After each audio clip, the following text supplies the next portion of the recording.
Oke guys, kali ini akan kita praktekkan bagaimana caranya kita mengukur kompresi rasio sebuah mesin patak ya, yang sudah kita modifikasi dan bagaimana cara prakteknya.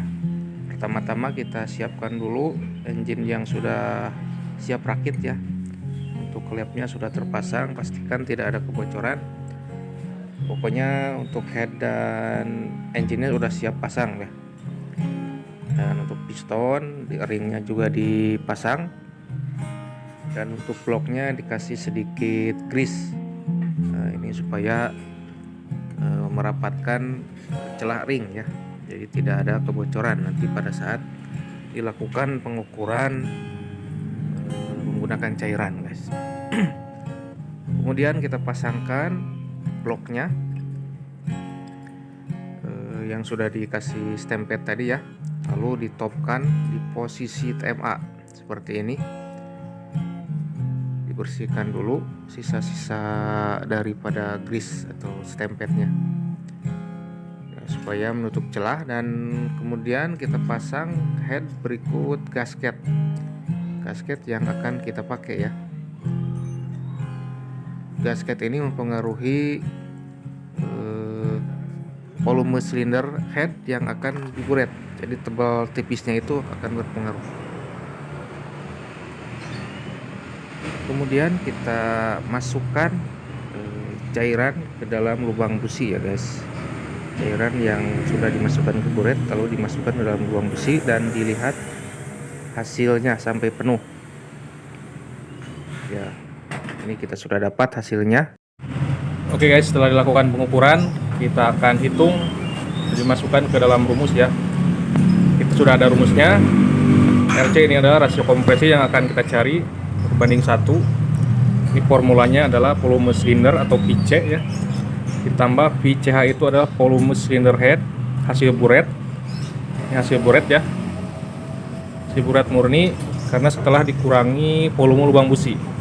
Tadi volume lubang businya ini karena busi panjang didapat sebanyak 1 cc ya. Kemudian volume silinder ini adalah ini cc mesin yang sudah kita hitung. Ini kapasitasnya 130 ya. Sebenarnya 129, sekian. Kita bulatkan biar mudah menjadi 130. Kita masukkan ke dalam rumus rasio kompresi 130 cc mesin ditambah 10 hasil buret dibagi 10 berbanding 1 ya. Didapat 140 per 10. Dan hasil akhirnya adalah 14 berbanding 1 guys. Ini adalah rasio kompresi ya yang sudah kita atur tadi. Nah, bagaimana kita bisa tahu berapa volume buret yang kita butuhkan guys. Misalnya kompresi yang kita inginkan itu adalah misalnya 13 banding 3 lah ya.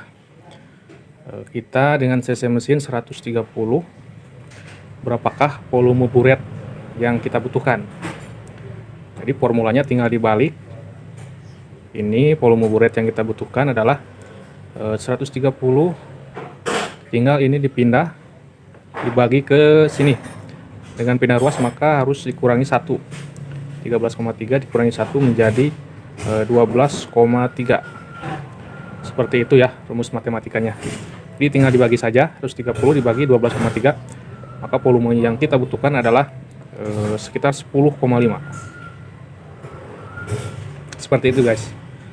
Apabila kita menginginkan misalnya kompresi 13,3 dengan mesin 130 cc, maka volume buret yang kita butuhkan adalah sebesar ini. Oke, jelas ya. Dan ini berlaku untuk semua kapasitas mesin, jadi tidak harus 130. Oke guys, apabila dirasa kompresinya itu masih ketinggian ya, maka dom pistonnya itu harus dikurangi sedikit-sedikit, lalu dilakukan pengukuran kembali sampai dengan kompresi yang kita inginkan didapat ya. Jadi pengaturan volume itu diatur dari tinggi dom ya biasanya. Ini langkah akhir setelah ruang bakarnya jadi. Jadi yang terakhir di buret itu menyesuaikan ruang bakar, volume ruang bakar maka dari pistonnya ini yang dikurangi ya. Yaitu kalau ruang bakarnya sudah dirasa cukup ideal. Jadi ini langkah terakhir guys, tinggal kurangi, ukur lagi, dan nanti didapat sesuai dengan yang kita inginkan. Oke guys, kita sudah melakukan pengurangan dom piston dengan menggunakan tuner saja ya. Yang tadinya 5 mili, tinggi domnya itu 5 mili, dikurangi menjadi 3 mili. Kita akan ukur ulang. Baik guys, kita lanjutkan kembali ya. Setelah tadi melakukan pengukuran ulang hasil dari buret, setelah pistonnya dipapas, kita bisa mendapat hasil buret 10,5 guys. Jadi kalau kita masukkan ke dalam rumus rasio kompresi, angkanya tetap 130 cc untuk engine-nya, dan hasil buretnya 10,5. Ini murni hasil pengurangan lubang busi guys. Nah, didapat 140 dibagi 10,5, maka hasil akhirnya adalah 13,3:1. Terjadi penurunan dari sebelumnya yang ada di angka 14:1. Semoga bisa jelas ya guys untuk cara dan perhitungan rasio kompresi statis dari mesin 4 tak. Terima kasih, sampai jumpa di video selanjutnya.